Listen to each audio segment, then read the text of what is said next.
Today's discussion is about weight management. I found a way to be happy. I was an architect and I had learned from Betty Edwards.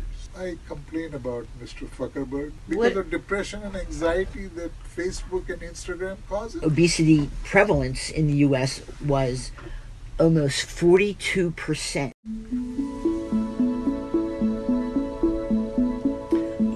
Hello, everyone, and welcome to another edition of the Professor Joy podcast.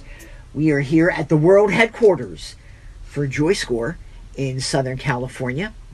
We have a special guest joining us today. Professor Joy, would you like to do the introductions? Yes, is a great friend, Braden Phillips. Actually, Braden is the first person who came into JoyScore's life. So he had retired 100 years ago. 100 years ago. Wow. So I go to his retirement party and kind of was curious to see what he's going to do now. He said, most likely nothing. I said, can you come and help JoyScore? He said, what's JoyScore?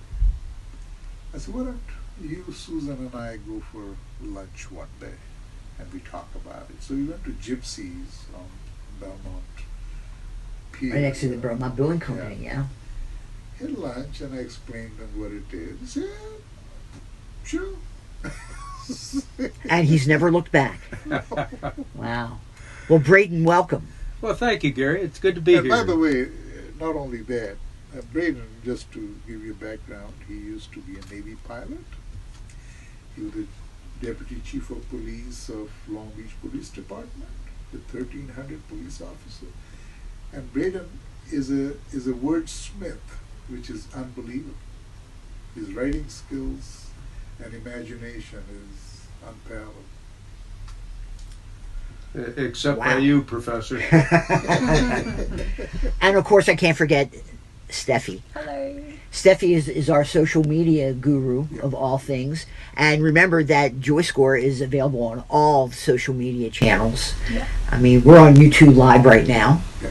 So please join us. Yeah. Write us comments. We'd love to hear from you. You can even come on and be a guest, maybe. Yes. Yeah, I'd love to have you. So, today's discussion is about weight management. And I'm going to start off with a little question. And I know the answer. Can you be fat and happy? And according to a lot of studies that are out there, yes, you can be overweight and metabolically healthy. But you should also know that obesity is a disease. And it affects the body in many different ways. 13 types of cancer. 200 other health conditions that are related to obesity. According to the Centers for Disease Control, obesity was prevalent in the United States. Obesity prevalence in the U.S. was almost 42%. 42%. And that was through 2017 to 2020. 10 years before that, it was 30%. Well, it went up so much. Yes. And it continues to increase, which means that cardiovascular diseases, diminished quality of life, and ever increasing early morbidity are also factors as well. The estimated annual cost of obesity-related disease treatment in the U.S., and this is according to the CDC again in 2022, was $173 billion. So, overweight and obese people have increased rates of heart disease, high blood pressure, diabetes, high cholesterol, and cancer. Obesity increases cardiovascular mortality rates by 4-fold and cancer-related mortality rates by 2-fold, making obesity the greatest preventable health-related cause for mortality, only second to tobacco use.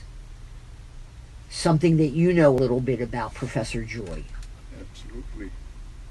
Why did you start smoking?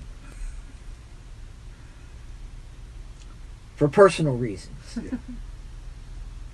How long did it take you to stop smoking? And what was your motivation to stop smoking?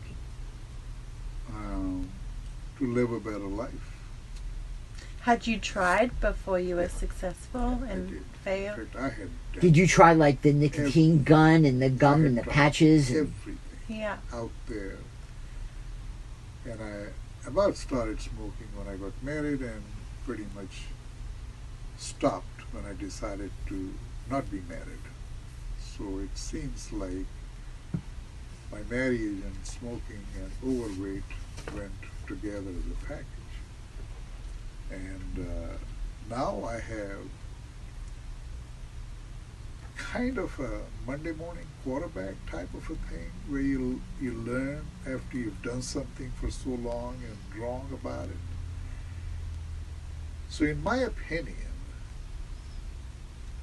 the biggest reason for that is when something is causing you stress and brings you down in terms of your self-esteem. So, having written the book and learned there's a chapter on self-esteem, yeah. and Chapter on stress, too. stressed. We have everything. We have it all. Yes, we do. Have it all. We do. So, three things I think are very common which can be addressed with building your self-esteem. Number one, depression. Number two, anxiety. And number three is obesity. It seems that people feel immediately after overeating good because their blood sugar goes up and it gives them a little high, you know. It's like smoking dope or drinking or whatever, you know. But then they say, oh my God, why did I eat so much? Right. Now they get start feeling bad about it. So it's like a cycle, you know. Yes. Were you happy when you were overweight, like the study suggests?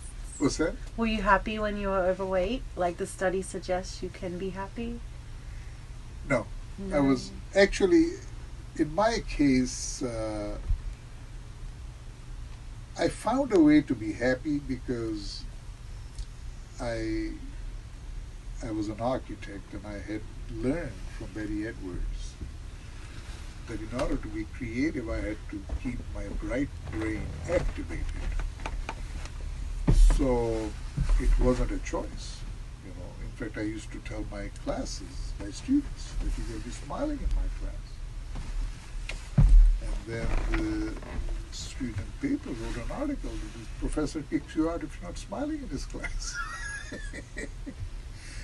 But she was right. I mean, Betty Edwards was absolutely right on in suggesting, and that's the reason she said you can, drawing on the right side of the brain. You know, the right side of the brain gets activated with being joyful, happy. Left is more analytical. It doesn't matter what state of mind or mood you're in, you can still analyze. So that's my sort of thinking on it. One of the consequences of carrying extra weight, well, there's many, but they can be vast and they can be far-reaching. But there's a lot of weight myths out there. And Braden, you can help me on this one because your wife, Susan, has been one of the great trainers that I know of. And Master trainer. Yeah, I've been a group exercise instructor for close to 40 years, and Susan is one of the great ones. She really is. She put a lot of time into studying her craft, and Yeah. she had physical challenges herself, so overcoming those challenges, I think, made her a much more perceptive and effective trainer. Yeah. Right. So there are a bunch of myths that we talk about in the book in our weight management chapter. For example, carbohydrates are not an enemy. and people think that carbs are an enemy, but they're not. Um, Strength training, it will bulk up your muscles. Not necessarily true, especially for women. You weight train. Yeah, what you're the examples you just cited are sort of they have a common message, and the message is that you overdo something, and there's an adage that says moderation in all things it leads to a better life, and I think overeating, being overweight, becoming obese is something that is the result of overdoing, eating the wrong foods, eating too much of the wrong foods, not exercising. Obesity is not just what comes in. There's the types of food that you eat. If all you eat is carbohydrates, for example, then carbohydrates can be an enemy. Right. But if you have a proper balance of carbohydrates and proteins and vitamins and minerals that you get from vegetables, then you can have a balanced diet that will lead to a normal weight. But if you just eat and don't exercise at all, then you're going to wind up putting on the pounds. Obesity is measured by something called a body mass index, and you were probably going to get to this a little bit later, but basically it's a simple calculation of height and weight. And if you've got any kind of a smart device, you Google body mass indicator, and it'll come up with a little calculator, and you plug in your height and you plug in your weight, and it tells you when you're obese. And basically, a body mass index of 30 or greater is in the obesity category. Healthy is under 25. For an example, a person that's 5'10" and weighs 220 pounds is obese. Yeah. So I mean, there are more sophisticated ways to measure it, but that's a good indicator.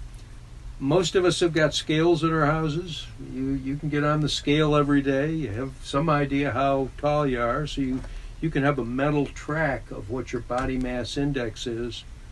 But even more effective is the thing that I learned, from my wife and talking to lots of other women, is you've got that one dress or that one pair of jeans in the closet that fit when you're fit.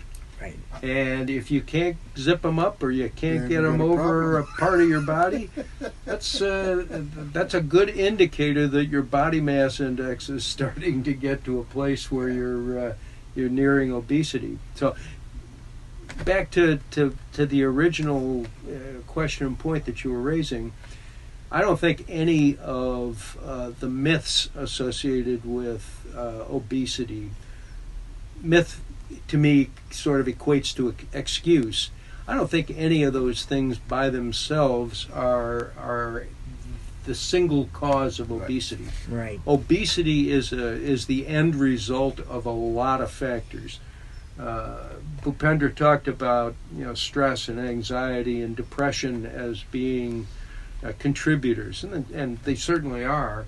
But I think obesity is something that derives from a multitude of factors in your life. I also think it's something that starts early. Right. I think that if you grow up eating unhealthy foods, the seeds are planted for obesity as a child and then later in life. It's so interesting when Braden was just talking about it, and I was also saying that throughout my life, the part of my life that I was married, I was obese and smoking cigarettes. Before that I wasn't, and after that I wasn't, And actually, other thing which sometimes can help and is good for people to know, there are people out there who can help you manage lifestyle. Like when I decided to do that, I said, okay, I want to play racquetball, and then my racquetball trainer said, you need a trainer. I said, well, you are my trainer. He said, no, I'm a racquetball trainer. So I hired Marita to train me. Right. And that brings up a great point, because our JoyScore app has a wealth Yeah. of videos and our podcasts Yes, yeah. and research that if people really are motivated enough to want to improve their life, They could. this is the app that they should be going to. And you touched on the key, willing. Well, You first of all, you recognize that a problem exists. Right. Then you start working on the solutions to the problem. Right. And hopefully discussions like this can cause people to think about Right. Weight management or obesity before it becomes a problem. debilitating factor in their lives and manifests itself in some of the other related diseases that you talked about early on. Yeah, and Braden, so you mentioned that there are a lot of factors that go into why we gain weight and things like that, and we list them, some of them in this chapter. For example, genetics can play a big role in that. Junk food, which we just talked about, cravings, binge eating. Certain medications, and of course the big one, sugar, really can do mean things to your body. But also, there's research now that you don't have to exercise for an hour consecutively. You can break up your exercise into like 10 and 20-minute portions Right. throughout the day and get positive benefits. After you eat a meal, research is coming out now that I just read, if you walk for 2 or 3 minutes or 10 minutes or 15 minutes, you lower your blood sugar. The obesity, by the way, you just mentioned blood sugar. Yes. So the next stage when you become obese is diabetes. Diabetes affects every organ in your body. I mean, it literally kills you. In fact, like you always need a coach. The guy who coached me to quit smoking, well, I kind of started doing acupuncture with a girl, and she said, well, if you see a friend of mine in Santa Monica, it may help you even more. So I go see him. And his name is Kerry Gaynor. So I go to his office and I see all these celebrity pictures, Oprah Winfrey, Charlize Theron, all these people. He said, I helped them quit smoking. So I started seeing the dollar signs. How much is your program? He says it's going to be $2,000 for 3 sessions. I said, no problem. I wrote a check and gave it to him. He said, hey, you can't quit the first and the second session. You have to quit the third session. It's my system. And that's okay. So, and he'll talk to me very logically and try to convince me that it's not good for you. He'll say, well, do you have kids? I say, yeah. He said, if they were playing with a loaded gun, are you going to be okay with that? He said, no, bullshit, I'll take it away. He said, what do you think smoking is? It's going to kill you. It's a loaded gun. I said, yeah, he makes sense. So by the time I go to the third session, I'm driving to Santa Monica to see him. I already quit. There's no way I would touch that. There's a couple things that you said that sort of sparked a thought. One is that diabetes is a phase of obesity. Right. I think it can be one of the diseases that manifests itself in obese people, but I don't think it's necessarily a phase. No. You can be obese and not have any of that. the maladies Right. that Gary described earlier. Yeah. But the likelihood that you're going to get one or more of them as you age in life increases dramatically if you're obese. Definitely. The second thing, you talked about being willing to quit, but you needed help and you have the resources to avail yourself of that opportunity. A lot of people don't have those kinds of resources, but are still confronted with the challenges of obesity. And I think that's a place where the self-help concept that JoyScore represents really is kind of important. If you recognize that you got a problem and you're willing to try and start doing something about it, you got it. Yeah. the raw materials, the tools are identified in JoyScore that can help lead an individual down the path of a more healthy life, reducing that body mass index, eating the right kinds of food, doing the right kinds of exercise, having methodologies to relieve stress, thinking about building your self-esteem rather than tearing it down with increased weight. Exactly. All of those things are in there, and it only costs you, the price of admission to JoyScore. Exactly. So, Braden, one thing I always like to do when we discuss a chapter is I like to introduce research that aligns itself with the topic. So, this week's research comes from, and I had no idea there was a peer-reviewed journal of this, the Journal of Happiness and Health. Oh. The Journal of Happiness and Health. This was published last year. The title is Happiness Factors in Weight Loss Maintenance. Oh, really? Yes. And it appears that happiness is a very much untested tool in weight loss management with the research that goes on. What? Mental health issues, very much so, because there are defined issues with mental health, but not happiness. But a few weeks ago, you talked about joy being used in precise medicine. It's actually being used now. Well, joy and happiness, I mean, we've debated this for a long time, but joy and happiness, can pretty much be used interchangeably. And the concept that this book and your products have been based on is the notion that we're all born with joy. We've got a whole bunch of joy in us when we come into this world, and then we set about tearing it apart with things that happen in our lives, decisions we make, directions we go, and so the book is designed to help identify those barriers, tear them down again, so we can get back and find the basic joy and happiness that we came to this world with. Braden calls it the life gets in the way. Yeah. So, from the research, happiness is a notoriously subjective and nebulous variable to study, leading to difficulties in defining it within the research and participants' ability to communicate their own internal feelings of what they believe happiness to be. Health is a noticeably absent value on the list of aspects of human happiness and flourishing.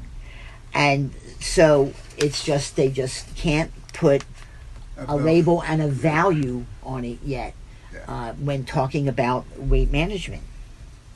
And I think part of that is that people don't equate happiness with their medical condition, because their medical condition is relatively finite. It is definable. They're outside some parameter, and therefore they have a medical problem. Right.